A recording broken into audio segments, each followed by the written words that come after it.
Hello teachers, Jos Marhain Aldo po, Sagabos. For today, trigonometric ratios po tayo using our most recommended CARS KCS 991 calculator. And we have the three basic trigonometric ratios. At tatandaan po natin ang SOHCAHTOA. But before we discuss about SOHCAHTOA, let's discuss first this right triangle in gold and yellow. We have side A, side B, and side C. We also have our angle theta, and kapag right triangle, we have right angle. Yes. And we also have legs.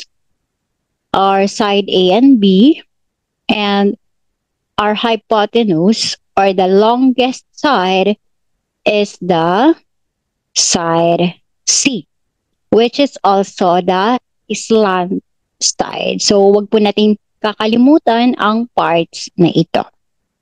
Okay. Going back to SOHCAHTOA, our SAW, or SOH, stands for sine theta for S, opposite side for O, and hypotenuse for H. So, ibig sabihin po pala, ang ating first letter ay ang trigonometric ratio.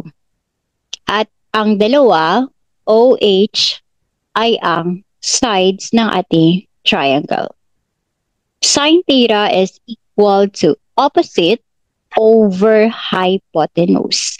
Hence, the second letter is the nasa taas, which is numerator, and the third letter ay ang ating denominator. Again, sine theta is equal to opposite over hypotenuse. So, itong SOHCAHTOA ang ating guide para sa ating three basic trigonometric ratios. Okay. Kanina, napag-usapan na po natin si hypotenuse. So, let's locate. C is the hypotenuse, which is equal to 5. How about the opposite side, considering this angle? Kapag opposite, lagi lang nating tatandaan ay yung nasa kabila. Ayan. Yung katapat sa kabila, yun po ang opposite, which is B, and it is equal to 3. So, sine theta of our triangle is equal to 3 over 5. Opposite side over hypotenuse. Again, opposite side is sa kabila po ng kino-consider na angle. Lagi po tayong nakadepende sa angle na kino-consider natin. Okay? So, in order to solve for the theta of our triangle, ganito po ang pag-solve natin yan. Pwede naman, tutulungan tayo ng ating calculator. Kokopihin lang natin just like other tutorial natin. So, we have 3 over 5. Wala po tayong theta sa ating calculator. That is why x po yung ginamit natin dito. Kung ayaw naman ng x, pwede naman other letters. So, let's say B. But, we have to put comma alpha B para hindi tayo mag-variable error. And hindi pa po 0 yung sagot, kailangan po nating pindutin ang equal sign para si calculator yung magsosolve para sa atin. And always remember, ang hinahanap po natin ay B. Kapag nag-shift calc function po tayo, lagi nating tatandaan na B is equal to, ito po yung sagot. Okay? Hindi po yung solve for x tapos meron dito, hindi po yun ang sagot dahil Initial guess ang tawag doon. Okay. So going back, B is equal to 36.87 degrees. So yung theta po natin dito or yung angle dito is equal to 36.87. This is using shift calc function. Pwede rin naman direct na natin. So theta, itatawid po natin, ililipat po natin sa kabila para theta lang yung maiwan dito. Therefore, inverse. So, shift, sine, then kokopyahin na po natin ang 3 over 5. Ganyan lang. Then, close parenthesis para hindi po tayo mag-error. Press equal sign. The answer is 36.87 degrees, which is the same. Yes po, dapat the same pa rin po yung lalabas dahil parehong angle lang naman yung kino-consider natin. So, ganyan lang po sa pagsusolve ng ating theta using our sine function. Okay. So, SOH, S for sine theta, O for opposite, which is the numerator, H is for the hypotenuse, which is the denominator. So we have sine theta is equal to opposite over hypotenuse, where opposite is the nasa kabila ng ating angle. Okay? And the hypotenuse, hindi na tayo magkakamali, it is the slant side or the longest side of our triangle, of our right triangle. To be specific. Okay, so let's proceed with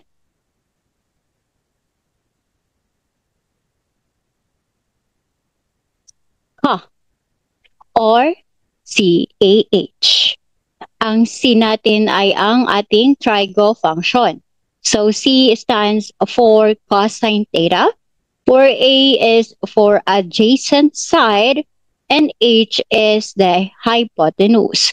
So, ibig sabihin, O, opposite side, H, hypotenuse, A is for adjacent side. So, pare-pareho na po yan. O, A, H, pare-pareho lang yan. Then, magva-vary na lang siya sa ating function or trigonometric function. Okay. Our formula, dahil ang ating pangalawang letter ay numerator at ang ating pangatlo ay denominator. So we have cosine theta is equal to adjacent side over hypotenuse. Okay? So our hypotenuse is the slant side where C is equal to 5.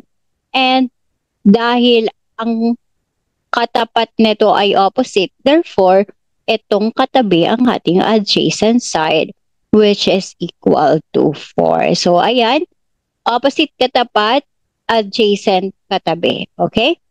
So, to solve for the theta or cosine theta of our triangle, we have 4 adjacent over 5. So, we have 4 over 5. And to solve for theta, ganun ulit. So, ito na lang po ang gamitin natin. Shift cosine of 4 over 5. Huwag kakalimutan ang close parenthesis, then press equal sign. The answer is 36.87. Just the same again dahil same lang ang ating angle na kino-consider. Kahit iba-iba pa po yung function na gamitin natin, pareho lang po yung sagot dahil iisang angle lang yung ating hinahanap. Okay? So this is for cosine theta. And the last, we have TOA. Okay? So we have TOA, and T stands for tangent theta, O for opposite side, and A for adjacent side. Hence, tangent theta is equal to opposite over adjacent. And let's plot.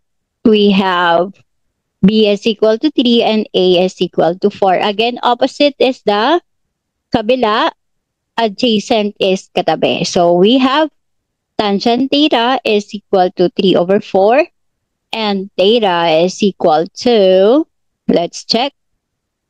So, ito naman ang gamitin natin. Alpha x is equal to 3/4. Okay? Shift calc. Again, hindi po ito, nagkataon lang na pareho yung sagot, pero yung kapag ganito ang hitsura, hindi pa po ito ang ating sagot dahil ito ay tanging initial guess. Kinuha lang yan doon sa value nung nakaraan nating computation. Press equal sign 36.87, just the same dahil iisang angle lang po tayo. Okay? So there, napatunayan na kahit anong function ang gamitin natin, iisa at iisang sagot dahil iisang angle ang ating sinosolve. Okay. So what if ang gamitin natin ay yung kabilang angle? So we have theta sub 1. Solve for sine theta sub 1, cosine theta sub 1, and tangent theta sub 1. So we will have opposite is 4/5. This is for theta sub 1. Okay. So to solve for theta sub 1, we will use shift sine 4/5. And the answer is 53.13. Okay? Let's check. It is 53.13. So next, cosine theta sub 1, So adjacent, katabi. Ano po yung katabing side ng ating angle? It is B over hypotenuse. So we will have cosine theta is equal to 3/5. And kunin na natin ang tangent para isang compute na tayo later. Tangent theta sub 1, TOA, opposite. So ang opposite is 4. Ang katabi, kabila ay 4, katabi ay 3. So we have tangent theta sub 1 is equal to 4/3. Okay. So solve na natin. For cosine, shift cos, we have 3/5. Right? So there you go. Then press equal sign. We have 53.13 and it is the same. And for tangent, shift tangent, 4/3. Di ba mas madali ito? Okay, so press equal sign. The answer is 53.13 and it is correct. So in order for us to check 90 minus 53.13, so dapat itong theta natin dito is equal to 36.87 and yeah, yun nga ang sagot natin kanina. Okay? Paano po natin yun ginawa? Dahil 90 yung andito at 180 po ang sum ng internal angles ng ating triangle. So 180 minus 90 is 90. That is why 90 minus theta sub 1 is equal to 36.87. And we're good. So ganun lang po yung pagsosolve natin ng ating theta gamit ang ating 3 basic trigonometric ratios. Again, we have SOHCAHTOA. And the second letter is the numerator. The third letter is the denominator, yung nasa ilalim. Okay, so lagi lang po nating tatandaan kung ano ang ibig sabihin ng mga to at hindi na po tayo maliligaw. Nakadepende kung ano po yung given sa ating problem, kung opposite ba, kung adjacent ba, at hypotenuse. Then, doon natin gagamitin kung anong function ang pwede sa given problem. Okay? So, this is all for 3 basic trigonometric ratios. Again, SOHCAHTOA. And now, let's go to their reciprocals. For cosecant theta, we have 1 over sine. Tatandaan lang, ang pangatlong letter nito ay S. That is why we have sine here. And let's recall, sine theta is 4 so, right? Therefore, dahil 1 over sine, so reciprocal nga, pagbabalik na rin lang natin. Kung ito ay numerator sa ating basic trigonometric ratios, pagdating po sa kanilang reciprocal, yung ating numerator ay magiging denominator at yung denominator naman ay magiging numerator. Therefore, cosecant theta or CSC is equal to hypotenuse over opposite. So, ganun lang po ang ating tatandaan. And for secant theta, the third letter is C, so we have cosine here. And for cosine theta, we have K, right? So, we will have sec theta is equal to hypotenuse over adjacent. Although, meron naman po tayong pwedeng gamitin ditong mnemonics, hindi ko na po siya ina-advise para katuwan na lang tayo. Then, tingnan na lang po natin, babalik na rin lang natin yung numerator and denominator, then we're good to go. Okay?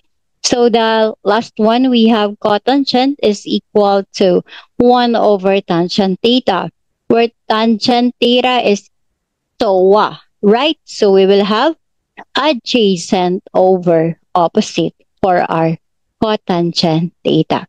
So, ito po yung reciprocals natin, whereas kapag inverse is same pa rin, meron lang tayong inverse na negative 1 exponent. Okay? So, let's have our example. Ang ating theta ay 53.13, right? So, let's solve for cosecant theta sub 1. So, kailangan po natin itong mapalabas dito sa ating problem na ito. So, in order to solve for cosecant theta sub 1, we will have hypotenuse over opposite. So, our hypotenuse is 5. Ano nga po ba kapag opposite? Kabila. So, we will have 5 over 4. Okay? So, pagsama-samahin po muna natin para isang computation na tayo. For secant theta sub 1, we will have, diba po, ang secant theta is hypotenuse over adjacent. Our hypotenuse is 5, adjacent is katabi, so we will have 5 over 3. Right? And for cotangent, we will have adjacent, katabi, 3 over opposite. So we will have cotangent theta sub 1 is equal to 3 over 4. And now it's time to compute. Okay, let's start with cosecant theta. Oh, walang cosecant dito. Therefore, ang gagamitin natin ay ang ating 3 basic trigonometric ratios dahil sila po ang nasa ating calculator. Yun po yung reason kung bakit dinidiscuss natin ang reciprocals. Remember that the reciprocal of cosecant is 1 over sine. Or pwede rin nating sabihin, sine theta is equal to 1 over cosecant. Kahit alin naman doon ay okay lang. So dito, dahil kailangan po natin siyang i-solve, so cosecant theta sub 1, we will have, ano po yung cosecant? 1 over sine. Cosecant S. So, sine alpha x is equal to 5 over 4. Ayan. Then, shift calc, solve for x. Again, hindi po yan ang sagot. Equal sign, so x is equal to 53.13. So, ayan lang, ganyan lang po. Pinakita lang natin na para ma-input natin ang cosecant theta sub 1, we will have 1 over sine theta sub 1. Unfortunately, walang theta sa buwan sa ating calculator. That is why ang ginamit natin ay variable x. As for second, ang gagawin naman po natin dito, second is 1 over cosine. So, x is equal to, ayan, kinopya lang natin siya, gagamitan lang natin siya ng reciprocal dahil wala namang second sa ating calculator. Then, equal sign, 5 over 3.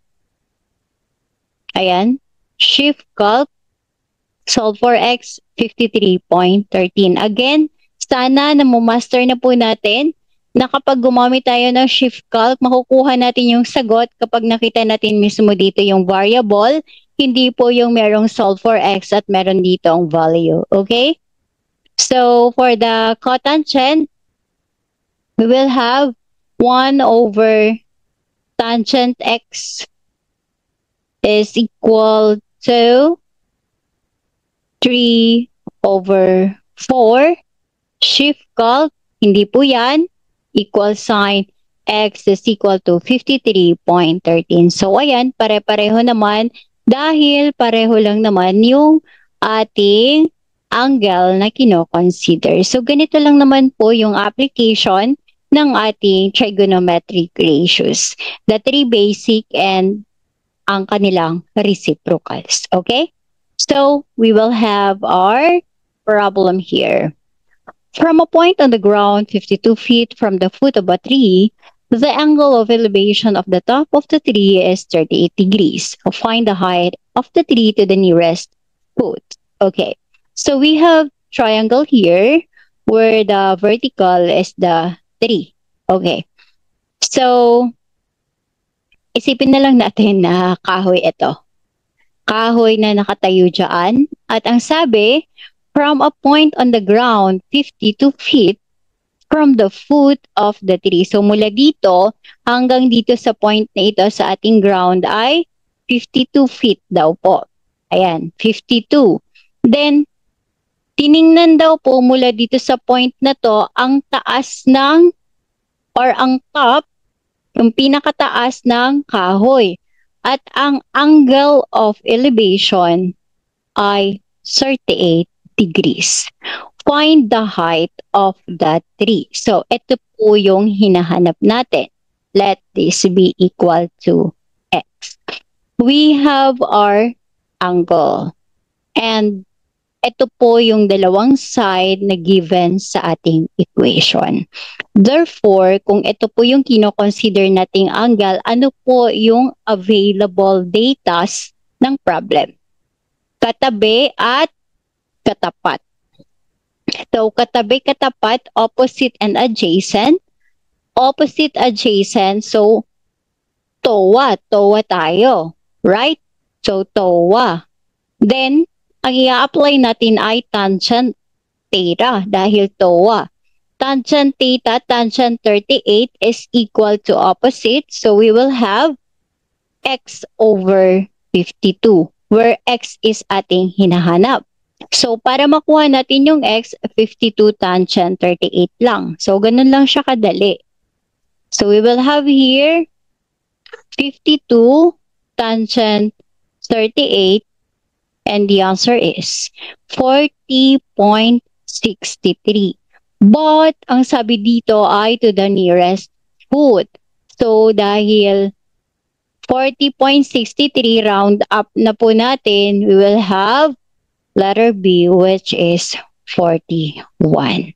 Okay, nabibilisan po ba? Ganito lang po yon. We have this angle at ito po yung ating hinahanap.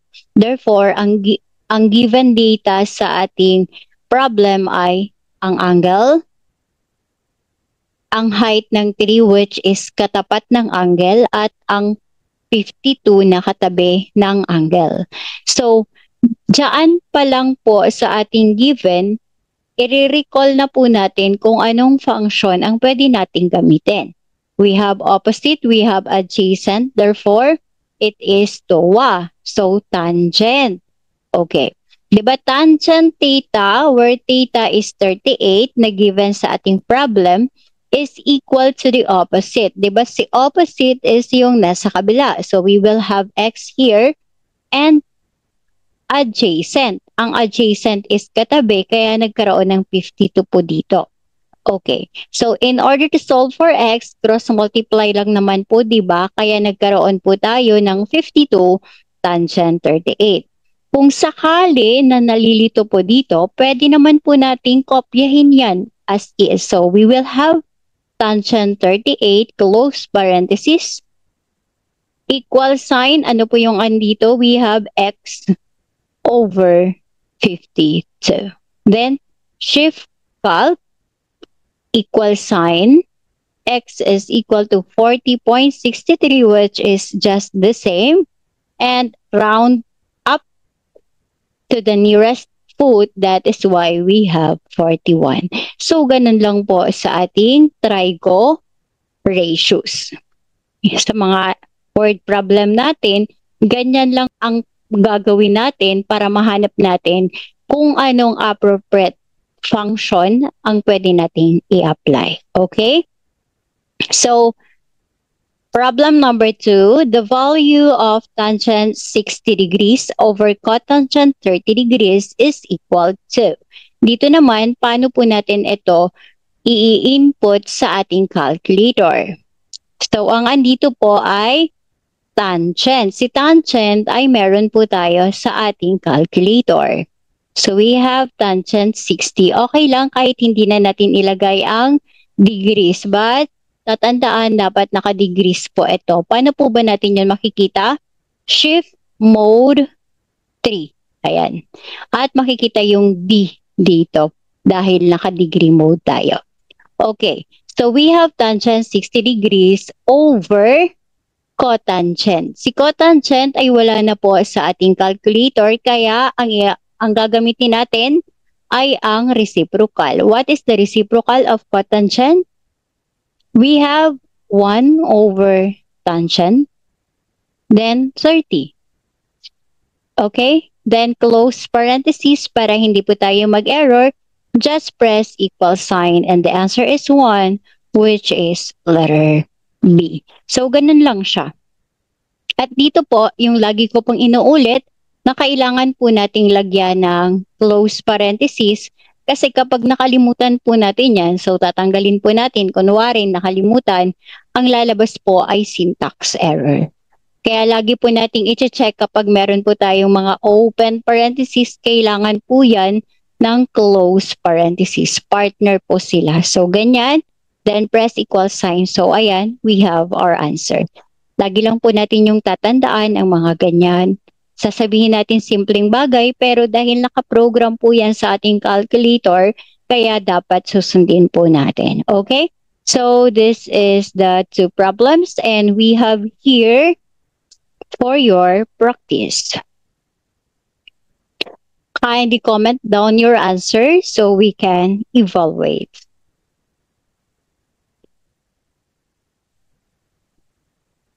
Okay? So this is all for today. Thank you for watching. Kindly share so we can help more self-review math majors. Don't forget to comment down your answer. Thank you so much. God bless everyone.